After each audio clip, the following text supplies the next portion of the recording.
Bueno, y José Luis Gioja ya está en contacto vía Skype con nosotros. Aquí Antonio y Daniel en C5N los saludamos. Gioja, buenas tardes. Gracias por atendernos. No, gracias a ustedes. Buenas tardes. ¿Cómo están? Bien, bueno, la verdad es que hemos, y lo sumo Antonio porque comparto su preocupación, muy preocupados en las últimas horas por esta situación que se daba con la policía bonaerense, ¿no? Luego del anuncio del gobernador, lo que quiero preguntarle es si ha cambiado su mirada, cuál es su mirada ahora sobre la situación a esta hora. Yo creo que ha cambiado, diametralmente ha cambiado. Creo que por suerte la Argentina tiene un presidente que es amante del diálogo, que es mesurado, que tiene mucha experiencia, que es un cuadro político más que importante, que entendió la situación y que dijo y procedió lo que procedió y lo que dijo anoche, ¿no? Y lo que dijo esta mañana también en algunos medios, que está en línea con lo que dijo anoche. Creo que lo que hizo es hacer justicia, distribuir ese recurso a la provincia de Buenos Aires, es legítimo. Hay que entender definitivamente que los que gobernamos, los que gobiernan, los que tenemos alguna responsabilidad institucional, tenemos que estar al servicio del pueblo, no al servicio de un interés en particular. Cuando se traspasó la Policía Federal, es cierto, casi se le triplicó la coparticipación a Capital Federal, que nunca tuvo, por otro lado, porque Capital Federal es el centro de todo, todos pagan impuestos ahí, recursos tienen, superávit tienen, y es bueno que lo tengan. Y discrecionalmente y con un decreto el presidente casi le triplicó, o sea que de 1,4 pasó a 2,7. A ver, una cosa insólita. Y lo que ha hecho el presidente es sacar un poquito de eso y dárselo a la provincia de Buenos Aires para que pueda solucionar los problemas que tiene, porque todos somos conscientes, yo soy del interior también, que a Buenos Aires se la perjudicó en la distribución cuando salió la ley 21.448, que es la ley de coparticipación. La Armendáriz. Claro, recuerde que después hubo un fondo del conurbano, sí, cuando Menem era presidente. Duhalde era gobernador, que lo reclamó, ese fondo salió también poniendo parte de recursos coparticipables a ese fondo. Yo me acuerdo porque en esa época era legislador nacional y ese fondo en esa época eran 800 millones de pesos. Estoy hablando dólares de la década del 90, ¿no? Bueno, después vino lo que vino y me parece que cuando le tocó gobernar al presidente Macri, miró a sus amigos, miró dónde vive y miró a quienes lo apoyan. A ver, Capital Federal, todos estamos orgullosos de tenerla, es la capital de todos los argentinos, estamos felices que así sea. Es una de las mejores ciudades de Latinoamérica, si usted quiere, pero a ver, la Argentina es un país federal y los recursos se deben distribuir federalmente, y lo que dispuso en su momento el presidente Macri era absolutamente objetable. Lo que hace el presidente Fernández es tratar de reparar precisamente eso. Es cierto que son recursos federales los que reparten. Pero está bien, pero José Luis, usted fue gobernador.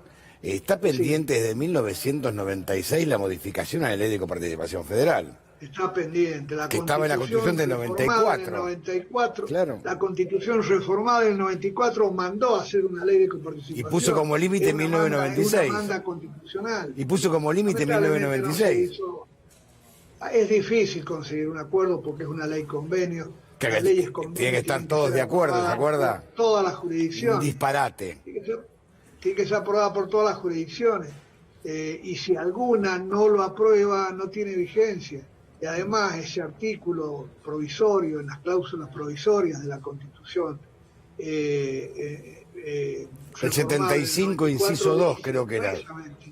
Que a nadie se le puede quitar más de lo que tenía. Una locura. De manera que es un rompecabezas. Es leonino, pero se puede modificar, puede ser todas partes de acuerdo. Y realmente Argentina necesita una ley de coparticipación nueva. Hacerlo, ¿no?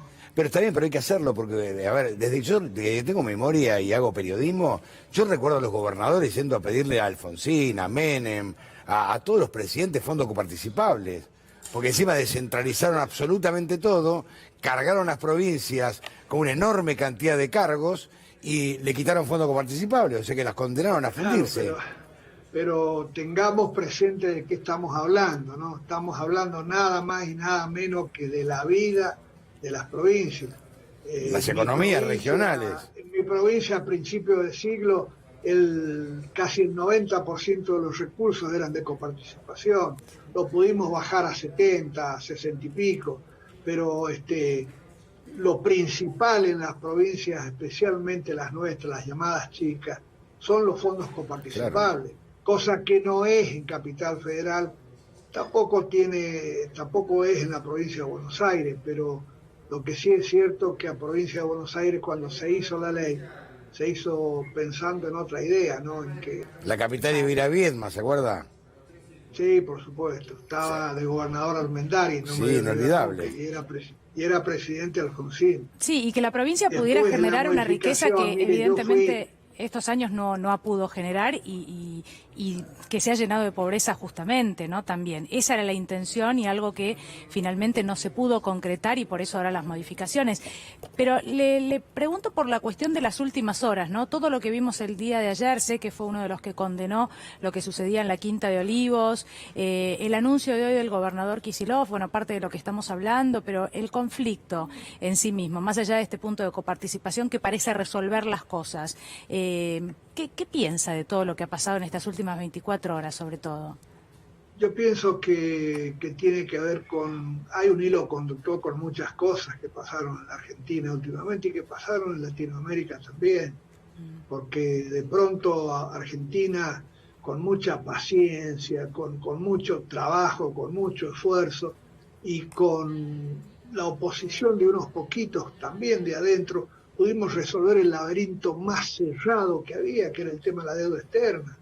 Resolvimos, para hacerla sostenible, la deuda con los buitres, con lo peor de las finanzas internacionales, y pudimos acordar. Lo mismo lo hicimos con la deuda con legislación nacional, en el caso de la 108.000 millones de dólares, digamos, reestructurados para que sea sostenible, para que sea sustentable. Y toda esta deuda, yo le pregunto a usted y al pueblo argentino, ¿dónde está? ¿Dónde está? Vino toda para fugarse, para irse, la verdad que nos da mucha pena. Pasó eso que es bueno, muy poca repercusión en algunos medios, muy poca. Pero no le llama la atención, José Luis, que casualmente cuando el gobierno reestructura la deuda aparece un amotinamiento policial, casualmente el gobierno está negociando la deuda, aparece alguno, no sé, algún tema mediático, pero es mucha casualidad, para mí son causalidades. Y no deje de pensar que este gobierno popular que está al servicio del pueblo argentino también sacó un decreto para declarar servicios indispensables. ¿A lo que era el teléfono antes, que es el celular ahora? Sí. Bueno. Al internet, que es el libro de lectura? ¿Y quién tiene la posición dominante del mercado? Bueno, lleno las tapas también. Lleno las tapas. Pero claro, hermano, entonces a este ametrallamiento mediático, así lo dijo el presidente en un Zoom que tuvimos con él y yo comparto, también tiene que ver con todo esto. Con el lobby. Él no es presidente de su señora que toma decisiones que no tiene que tomar y hace críticas que no tiene que tomar. Una exdiputada que lamentablemente ni siquiera escribió algo, que tanto escribe y le gusta hablar respecto a este levantamiento contra... Y Carrió habla usted, ¿no? Exactamente. ¿Cómo puede ser que en un reclamo provincial van a ir a rodear la Quinta de Olivos, hermano? No tiene racionalidad. Vivimos en democracia, la democracia ha costado muchas vidas en la Argentina. Este pueblo ha dicho nunca más y es nunca más.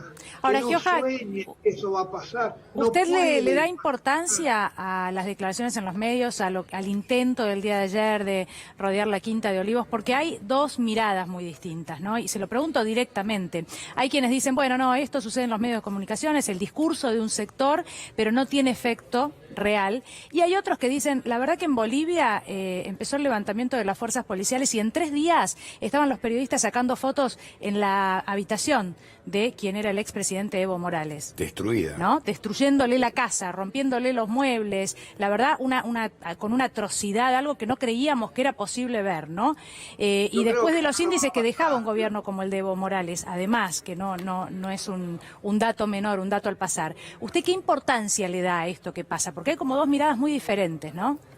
No, yo creo que una violación total a lo que son las instituciones, una cachetada a la democracia, no tenga ninguna duda, pero creo que no van a poder avanzar más. Mire, yo creo que nos están provocando para que salgamos a la calle. No vamos a salir a la calle, primero porque el presidente tiene una meta, este gobierno tiene una meta que es enfrentar la pandemia y la emergencia sanitaria que vivimos, que viene montada sobre otra pandemia que pasó entre el 2015 y el 2019, porque no nos olvidemos de eso. Entonces, pero a ver, vamos a hacer todo lo que tengamos que hacer para defender el triunfo que conseguimos legítima y legalmente en las urnas. Este es un gobierno surgido por la mayoría de nuestro pueblo. Entonces, definitivamente, los que se frotan las manos porque sueñan a lo mejor con lo que usted dice, no va a pasar, y definitivamente tienen que entender que este es un gobierno que está al servicio de nuestra gente, no es un gobierno de ricos y para ricos, es un gobierno de todos y para todos. Y le insisto, lo principal en la agenda de este gobierno son los intereses del pueblo argentino, y lo está demostrando. Esto de empezar por lo de más abajo, esto de cuidarnos de la pandemia, pero mire, los mismos que hablaban de infectadura, los mismos que hablaban del enamoramiento, ¿se acuerda de todo eso? Sí. Ahora son los mismos que critican porque hay muchos infectados, porque hay muchos muertos, porque la verdad que son como la gata de Doña Flora, ¿no? Lo que pasa es que para mí el límite... Pero no van a pasar. Mí el límite, diputado, es que, digamos, en un gobierno republicano, con lo que costó la República en la Argentina, que no han salido fuertemente a repudiar que la policía haya rodeado la quinta presidencial y rodeado la casa del gobernador. Para mí es un hecho de suma gravedad.